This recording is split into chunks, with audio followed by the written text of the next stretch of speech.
नमस्कार, आप देख रहे हैं उत्तराखंड टाइम। मैं हूं आपके साथ प्रेम पंचोली। उत्तराखंड राज्य का दुर्भाग्य ये कहा जाएगा कि राज्य बनने के बाद से कोई साल ऐसा नहीं आया होगा जब कोई भ्रष्टाचार का मुद्दा नहीं गरमाया होगा। हर साल कोई न कोई राज्य का मंत्री इस भ्रष्टाचार से गले मिलते और आलिंगन करते पाया गया है, जिसकी प्रामाणिकता जनता के पास है। ऐसे ही मुद्दा कैबिनेट मंत्री गणेश जोशी पर आजकल खूब छाया हुआ है। गणेश जोशी हैं जो इस भ्रष्टाचार के गीत के साथ खूब मज़े ले रहे हैं। बिल्कुल भी उन्हें शर्म नहीं आ रही है कि उनके साथ जिस भ्रष्टाचार का गीत गाया जा रहा है वह गीत उन्हीं पर फिट बैठता है, मगर गणेश जोशी टस से मस नहीं हो रहे हैं। वैसे भी पहाड़ में दो तरह के गीत गाए जाते हैं। एक तो उन पर गीत गाए जाते हैं जिन्होंने कुछ समाज में कीर्तिमान स्थापित किया होगा, दूसरा उन पर गीत गाए जाते हैं जिन्होंने समाज में भ्रष्टाचार फैलाया होगा। इस गीत को जब आप सुनेंगे तो आपको खुद ही मालूम हो जाएगा कि कैबिनेट मंत्री गणेश जोशी पर कैसा गीत गाया जा रहा है। इस गीत की रचना अधिवक्ता विकेश नेगी ने सूचना का अधिकार अधिनियम के स्वर में, लय और ताल में बांधकर किया है। गीत का लबोलुबाम यही है कि कैबिनेट मंत्री गणेश जोशी ने अपने ही विभाग में विभिन्न योजनाओं पर कुदृष्टि डाली है, जिस कारण उनके पास अकूत संपत्ति एकत्र हो गई है। यह अकूत संपत्ति उनकी और उनके परिजनों की कमाई को जोड़ा जाए तो यह कई गुना अधिक हो जाएगी। इस गीत में यह भी बताया गया है कि कैबिनेट मंत्री ने अपने मंत्रालय की सुंदरता पर गलत नज़र भी रखी हुई है। इन सभी कृत्यों के लिए हमारे संविधान में नियम कानून हैं कि जो भी लोक सेवक सरकार के विकास की योजनाओं पर गलत नज़र रखेगा उनकी खैरियत नहीं है। बाकायदा उनके लिए दंड और सज़ा का प्राविधान है। चूँकि अब कैबिनेट मंत्री गणेश जोशी की शिकायत नियम कानून के दरबार में पहुंच चुकी है। शिकायत में स्पष्ट बताया गया है कि कैबिनेट मंत्री गणेश जोशी ने न कि सिर्फ विकास की योजनाओं पर गलत नज़र रखी, बल्कि योजनाओं का नाम की इस सुंदरता का गलत दोहन किया है और अकूत संपत्ति जोड़ डाली। बता दें कि गणेश जोशी पर लगे आय से अधिक संपत्ति अर्जित करने के आरोप के मामले में विशेष न्यायाधीश सतर्कता मनीष मिश्रा की अदालत ने मंत्रिपरिषद से निर्णय लेने को कहा है। न्यायालय ने मंत्रिपरिषद से आग्रह किया है कि गणेश जोशी संबंधित मंत्रिपरिषदीय निर्णय से 8 अक्टूबर तक न्यायालय को अवगत करा दिया जाए।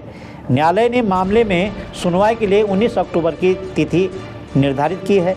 न्यायालय में सुनवाई के दौरान सतर्कता अधिष्ठान ने अपनी आख्या के साथ एक पत्र भी प्रस्तुत किया है। यह भी बताया गया कि गत 8 जुलाई को सतर्कता अधिष्ठान की ओर से कार्मिक एवं सतर्कता विभाग को यह पत्र भेजा गया था। इसके बाद सचिव मंत्रिपरिषद गोपन विभाग की ओर से बताया गया था कि यह मामला परीक्षण कराने और यथोचित निर्णय लेने के लिए मंत्रिपरिषद को भेजा जा चुका है। सतर्कता अधिष्ठान की ओर से यह भी बताया गया कि लोक सेवक से जुड़े मामले में मंत्रिपरिषद ही निर्णय लेने के लिए सर्वोच्च संस्था है। इसके लिए 3 माह का समय निर्धारित होता है, जो 8 अक्टूबर को पूरा हो रहा है।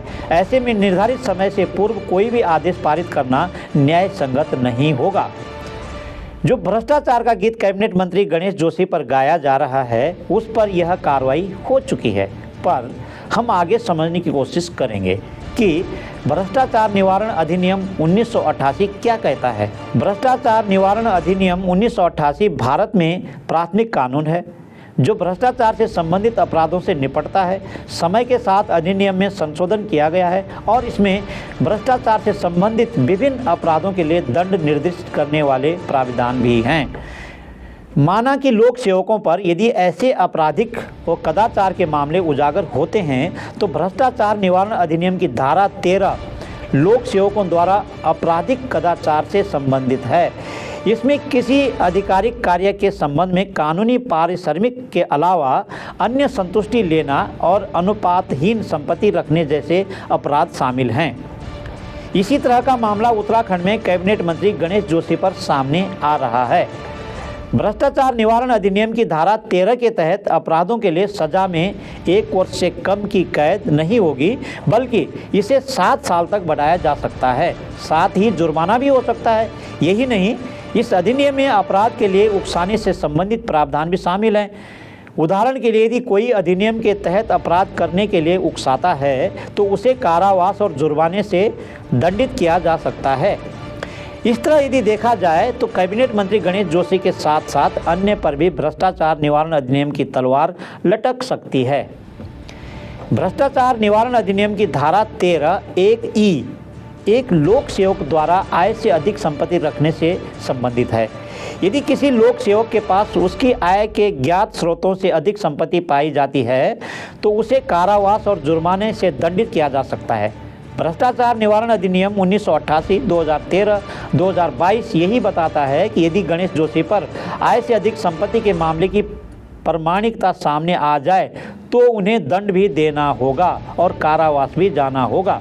वैसे भी आज तक का इतिहास रहा है कि जब जब जनप्रतिनिधियों पर भ्रष्टाचार के आरोप लगे हैं तब तब ऐसे जनप्रतिनिधियों ने अपने पद से त्यागपत्र दिया है और जांच में सहयोग किया गया है, यानी नैतिकता का खुलकर परिचय दिया। मगर कैबिनेट मंत्री गणेश जोशी हैं जो आय से अधिक संपत्ति से आकंठ डूब चुके हैं, पर वे कह रहे हैं कि उन पर जो भ्रष्टाचार का गीत अधिवक्ता विकेश नेगी ने रचा है और गाया है वह बेसुरा है। इसलिए उन्होंने इस भ्रष्टाचार गीत के संगीत के ताल नहीं बजवाए, बल्कि उन्होंने जिला बदर की तान छेड़कर कंटर बजवा दिया। यह चिंता का विषय है कि जब न्यायालय ने भी कह दिया है कि जिला बदर वाली तान एकदम गलत थी, क्योंकि भ्रष्टाचार यानी आय से अधिक संपत्ति वाला गीत सटीक बैठ रहा है, सुरों में लिखा गया है, जिसे कानून सिर्फ संगीतबद्ध करेगा और उसके लिए बस सरकार की मंशा स्पष्ट होनी चाहिए। हमारी यह रिपोर्ट आपको कैसे लगी कमेंट करके ज़रूर बताइए। अगली कड़ी में राज्य के ऐसे ही किसी खास मुद्दे पर हाजिर होंगे। इजाज़त दीजिए, नमस्कार।